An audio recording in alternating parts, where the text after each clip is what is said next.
आदाब, आप देख रहे हैं आवाज द वॉइस और मैं हूं आपके साथ यास्मीन खान। और अभी मैं हूं श्रीनगर में और मेरे साथ एक लेडी है जिनका नाम है बिल्किस आरा और बिल्किस कुपवारा से ताल्लुक रखती है।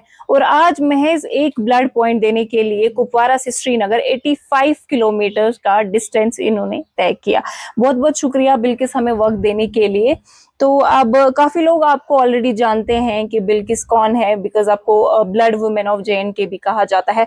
तो थोड़ा बहुत मुझे बताइए कि आपकी जो जर्नी है किस तरह से स्टार्ट हुई, सबसे पहले कब आपने ब्लड डोनेट किया और क्या वजह थी कि आप ब्लड डोनेशन की तरफ राग़िब हुए। बहुत बहुत शुक्रिया मैम आपका कि मुझे आज आपने मौका दिया आपसे बात करने का, ताकि आपसे बात करके ताकि सबको पहुंच जाए ये मैसेज। एक्चुअली मैं पेशे से एक आशा वर्कर हूं और आशा वर्कर ज्वाइन किया मैंने 2012 में। तो 2012 से ही मैंने ब्लड डोनेट करना भी शुरू किया, क्योंकि तब मेरी कज़न थी, उसकी डिलीवरी थी बारामूला में। वो रेफर हो गई वहां से, उसको डिलीवरी नॉर्मल ही हुई थी बट उसका ब्लड इतना लॉस हुआ कि उसको रेफर करना पड़ा वहां पे। तो उसके हस्बैंड जो है वो एक पुलिसमैन है, वो तब ड्यूटी पे थे, हमें कोई मर्द तब साथ था ही नहीं। तो मैं जब उनके साथ यहाँ आई LD, जहाँ पे आज मैंने 36 वाला यूनिट डोनेट किया। पहला पॉइंट मैंने तब ही दिया था जब वो उसकी कंडीशन बहुत ज़्यादा ख़राब थी। तो जब मैं यहाँ पहुँची तो इन्होंने यहाँ पे ब्लड मांगा, बोला कि इसको कम से कम 5-6 यूनिट चढ़ाने पड़ेंगे, ये बहुत ही ज़्यादा सीरियस कंडीशन में है। बट हमें तब साथ कोई मर्द था ही नहीं जब तक हमने फ़ोन किया, क्योंकि कुपवारा से आना था उनको ब्लड देने के लिए। तो क्या हुआ कि मैंने जब ब्लड दिया, लेकिन मैंने उनको बोला हाँ हाँ निकालो, मुझे है बहुत, बट मुझे खुद भी पता नहीं था मुझे था भी कि नहीं भी, लेकिन मैं बहुत डर रही थी। तो मैं जैसे ही ब्लड बैंक में गई तो मैंने अपनी आंखें बंद की, इन्होंने मेरा ब्लड निकाला। तो वहां पे मैंने आंखें बंद की और जब तक मेरे हस्बैंड आए तो मैंने अपनी आंखें अपने घर में खोली। इतना मैं डर गई थी, शायद मुझे खून वो ब्लड देने से नहीं, वो उसकी सुई जो वो इतनी मोटी होती है, जैसे कि सब डरते हैं ब्लड देने से कोई नहीं डरता है, वो इसकी सुई की वजह से। हाँ, जब मैं घर पहुंची तो मुझे पता चला मेरी कजन ठीक रही और मुझ में ये मतलब मैं खुश हो गई मेरी वजह से। फिर सबों ने बोला कि हाय देखो इसने इसको खून दिया और वो बच गई। तो मुझ में तब से ये थोड़ा थोड़ा जज्बा होने लगा कि फिर मैं एक सोशल वर्कर, आशा वर्कर भी हूँ। उसके बाद मेरी ही एक पेशेंट मतलब ANC केस था, तो वो भी उसका भी ब्लड लॉस हुआ था, वो भी रेफर हो गई थी यहाँ पे।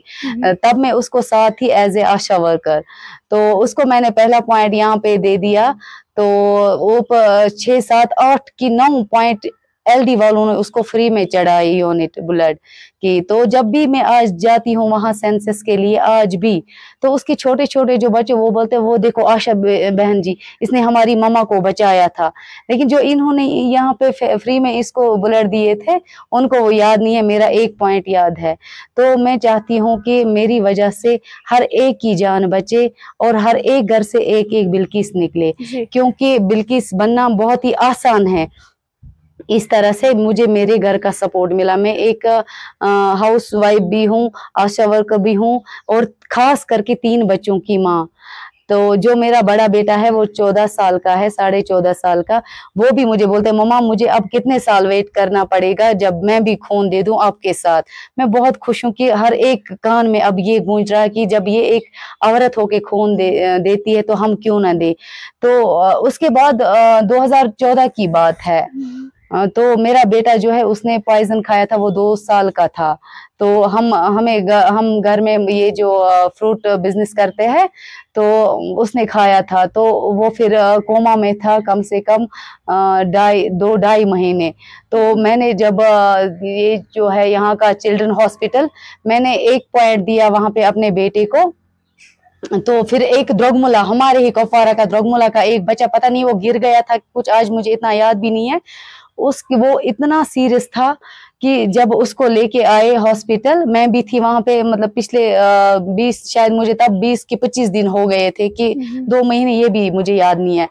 तो फिर वहां पे ऐलान करते रहे, अनाउंस करते रहे किसी को A पॉजिटिव अगर ब्लड है तो इस बच्चे को बहुत नीडी। लेकिन मैंने एक दिन पहले ही दिया था ब्लड, क्योंकि हमें मतलब अगर हेल्थ की बात करें तो एक लड़की, खासकर एक औरत को 3-4 महीने के बाद डोनेट करना ही करना होता है।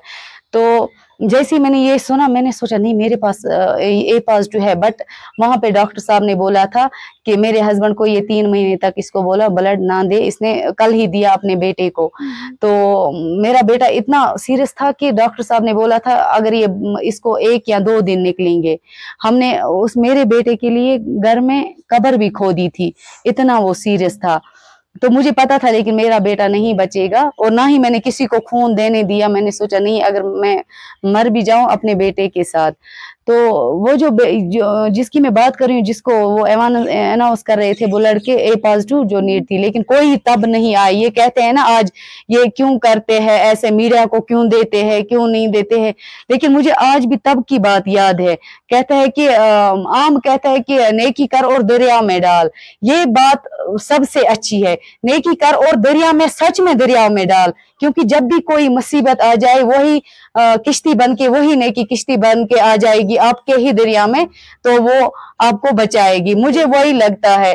तो ये मतलब हर एक की बात है कि नेकी कर दरिया में डाल, हर कोई ये कहता है, लेकिन इसको आप एक आशा वर्कर भी है, मतलब आपकी जॉब है, 3 बच्चों की आप माँ है, वाइफ है, तो इन लॉज की तरफ से कैसा रेस्पॉन्स मिला? और अब आशा वर्कर्स की जॉब जो कश्मीर में बहुत चैलेंजिंग है, काफी टाइम से यहाँ पे आपका वो केस पेंडिंग है, कुछ हो नहीं रहा है, तो कैसे बैलेंस कर पाती है लाइफ को? और फिर आपकी सोशल लाइफ भी है, साथ ही साथ एक सोशल एक्टिविस्ट भी है, छोटे मोटे इन कामों में भी आप आगे होती हैं, कैसे बैलेंस होता है सब कुछ, और फैमिली का रिएक्शन किस तरह का मिलता है? सुनो, यही तो मैं चाहती हूँ हर क्या कहते हैं कि मेरी सासू माँ जो है, मैं चाहती हूँ हर एक लड़की को वैसा ही मिले। आम कहते हैं जब भी किसी लड़की की शादी होती है उसको कहते हैं कि अगर आपके घर वाले सारे मतलब जैसे भी है, बुरे हैं कुछ, आपको अपना शौहर अच्छा होना चाहिए। लेकिन मैं कहती हूँ कि दिन जो निकालना है एक लड़की को, वो निकालना है अपने सारे ससुराल वालों के साथ, क्योंकि मुझे दिन में घर में ही रहना है। कोई सारे औरतें मुलाजिम तो नहीं है, क्योंकि मेरे हस्बैंड जो है वो टीचर है गवर्नमेंट के। मुझे अपना दिन जो निकालना है अपने सासू माँ नंदनों के साथ, सारों के साथ। हमने इतना अच्छा माहौल बनाया अपने घर में कि मेरी सासू माँ मुझे बोलती है, जब भी मैं मतलब आशा वर्कर सिर्फ 2000 तनख्वाह है, लेकिन काम तो हमारा इतना है कि किसी पटवारी या तहसीलदार साहब को भी उतना काम नहीं है। कोविड में मैंने इतना, ये जो श्रीनगर में आई कोविड में वैक्सीनेशन के लिए, जब कोई नहीं मानता था वैक्सीन के लिए, मैं जाती थी वैक्सीन करने में। मतलब जो भी हमारे BMO साहब है, CMO साहब है, उन्होंने मुझे भेजा श्रीनगर, ये जो यहाँ के जो भी कॉलेज है, मैं यहाँ पे आई, मैंने खुद उनको वैक्सीन किया और मोटिवेशन किया कि वैक्सीन कितना अच्छा है। मैंने खुद को खुद किए तब, इसलिए कि सारे ये मैं उनको हाँ इंस्पायर हो। तो आशा वर्करों ने, सारों आशा वर्करों ने इतना काम किया, बट हमें वही 2000 आज भी मिलते हैं। एक मजदूर के कम से कम दिन में मिलते हैं 900, 600, 700। हमारा तो अभी भी वही 50 रुपया, शायद 50 रुपया ही हमें 2 दिन में मिलता है। तो लेकिन हम दराई हजरत अल्लाह काम करते हैं। अगर मेरी वजह से किसी की जान बची, ये तो गोल्डन कार्ड, मतलब इतने सारे कार्ड आए, मोदी जी ने इतने सारे मतलब स्कीम लॉन्च किए, लेकिन वो लॉन्च ऐसे हुए कि सारे आशा वर्करों ने ही आज तक वो सब किया है। हर एक घर में जाते जाते, हर एक मोहल्ले में जाते जाते हमें इतनी गालियां भी पड़ती है, वो देखो निकली आशा वर्कर, आज ये काम, आज वो कार्ड, आज ये कार्ड। एक एक आदमी, एक एक लड़के के पास, आदमी के पास आज 20-20 कार्ड है। तो वो तो सारे हमने किए, तभी तो ये बड़े मुलाजिम चलते हैं हम आशा वर्करों की वजह से। सही। तो मुझे मिला खासकर मेरे सास ससुर का सपोर्ट इसमें, और मेरे हस्बैंड का। यही तो मैं चाहती हूँ, मैं हर एक से यही गुजारिश करती हूँ कि जैसे मुझे मेरे घर का सपोर्ट मिला, हर एक अनमैरिड लड़की जो आजकल सोशल मीडिया पे मैं देखती हूँ वायरल होते हैं, उनके वीडियोस इतने ज्यादा, क्योंकि उनका नाच गाना होता है। तो मैं उनसे हाथ जोड़कर बोलती हूँ कि हमें, एक कश्मीरी लड़की हूँ, एक मुस्लिम लड़की हूँ, तो अब हमारे कश्मीर को बदनाम मत करो, मत करो, मत करो, क्योंकि ये तो दुनिया है ही ऐसी, मरना तो हर हाल में है। कम से कम यहाँ के लिए अगर कोई अच्छा ना करे, वहां के लिए तो मरना तो है ही, वहां के लिए कोई अच्छा काम करे, ऐसे ही बुलर देते रहे तो हर एक की जान बचेगी। आजकल इतने सारे एक्सीडेंट होते हैं, तो अगर हम पहले ही जाए हॉस्पिटल में। एक्सीडेंट्स की बात की, तो मैं आपसे ये जानना चाहूंगी कि अब चूंकि अब आपको 12 साल हो गए, तो कई साल पहले तक कश्मीर में नामसाई हालात थे, एनकाउंटर्स थे, तो ब्लड की जरूरत पड़ती थी। अभी मौजूदा सूरत हाल क्या है? अभी किस तरह के पेशेंट ज्यादा इमरजेंसी में एडमिट होते हैं हॉस्पिटल? मुझे लगता है यही एक्सीडेंट केसेस ही ज्यादा होते हैं, क्योंकि और ऊपर से मतलब जब भी होते हैं ना, लेकिन लड़की ये जो मेरे भाई लोग हैं वो अब आते हैं, वो मतलब मुझे देख के बोलते हैं वो देखो जब ये एक लड़की इतना दे सकती है हम क्यों नहीं दे सकते।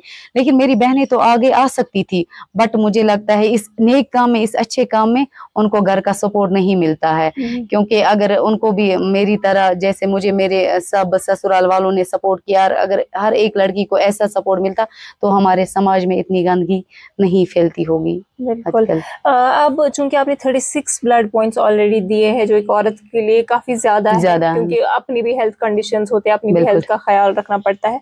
तो आपसे जानना चाहूंगी कि किस तरह से आप अपनी हेल्थ को मेंटेन करते हैं, किस तरह के टेस्ट आपको करने पड़ते हैं ब्लड डोनेशन से पहले? जी मैम, शुक्रिया बहुत बहुत।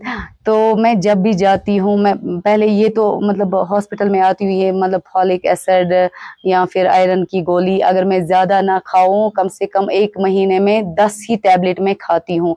यही तो मैं हर एक, खासकर एडोसन गर्ल जो हमारी है, जिनको अब माँ बनना है, तो आजकल जो मैं एक आशा वर्कर हूँ, तो मुझे लगता है मेरे जो मतलब इस साल जो भी मेरी मतलब प्रेग्नेंट लेडी थी वहां पे, उनको 2 महीने 3 महीने हो गए और एबॉर्शन। वजह है कि ये पहले से ही खुद का ख्याल नहीं रखते हैं, क्योंकि आजकल इतनी ज्यादा बीमारियां बढ़ चुकी है और ये ज्यादा बाहर का खाती है। तो मैंने हमेशा खुद का ध्यान रखा, इसलिए कि हर एक गांव में आज एक हेल्थ सेंटर है, तो हमें फ्री में मिलता है ये फॉलिक एसिड या फिर ये आयरन की गोली फ्री में मिलती है। लेकिन मैं उनको बोलती हूँ कि गवर्नमेंट ने हमारे लिए इतना सब भेजा है, हम क्यों ना इसका फायदा उठाए। और मैंने आज तक एक भी गोली बाहर की नहीं ली, ना एक भी पैसा खर्च किया इसमें, क्योंकि मुझे पता है ये फ्री में आई और मैंने खाई और मैंने सबको भी दे दी। लेकिन जब भी मैं आज भी जाती हूँ किसी के घर में जिसको मैं देती हूँ, वो उनके ये जो दरवाजे पे या फिर किचन में या किस डब्बे पे वहाँ पड़ी रहती है। बोलते नहीं, ये फ्री की है तो हम क्यों खाए। बट मैं उनको ये बोलती हूँ, देखो आज भी मेरे 15 पॉइंट निकले यहाँ पे ब्लड, तभी मैंने आज 36 वाला यूनिट आज डोनेट किया। माशाल्लाह, मैं पहले खुद का ध्यान रखती हूँ और अपने बच्चों का भी, और इसीलिए मैं आगे आती हूँ सबका ख्याल रखने, समाज का भी। चलिए, बहुत शुक्रिया हमें वक्त देने के लिए, अच्छा लगा आपसे बात करके। मुझे भी मैम बहुत अच्छा लगा, लेकिन मैं चाहती हूँ ये न्यूज इतनी ज्यादा शेयर हो जाए ताकि उन बहनों को पता चले जिन्होंने आज तक एक भी यूनिट डोनेट नहीं किया, ताकि अगर वो मतलब हम हॉस्पिटल तब जाते हैं जब हमें लगता है हम बीमार है, उसलिए हमें आजकल मतलब बीमारियां भी बढ़ चुकी है ज्यादा। 99% जब बीमार होता है कोई कहता है देखो उसको ब्लड कैंसर है या इसको ये मतलब ट्यूमर है या ये है। अगर हम ये करने के लिए जाए, डोनेट करने के लिए, हमें वहां पे शुक्र है अल्लाह की फ्री में होते हैं ये वाले टेस्ट, हमें ये पता चले कि हम पहले खुद ठीक है, फिट है। अगर कोई अच्छा इंसान भी आज जाए ना टेस्ट के लिए, उसको भी टेंशन होगी, कुछ ना कुछ निकलेगा ही, क्योंकि बाहर का ज्यादा खाते हैं। मैं चाहती हूँ कि हर एक घर से एक बिल्किस निकले, तो ये बहुत ही सदका है खून देना और बहुत ही अच्छा काम है। ओके।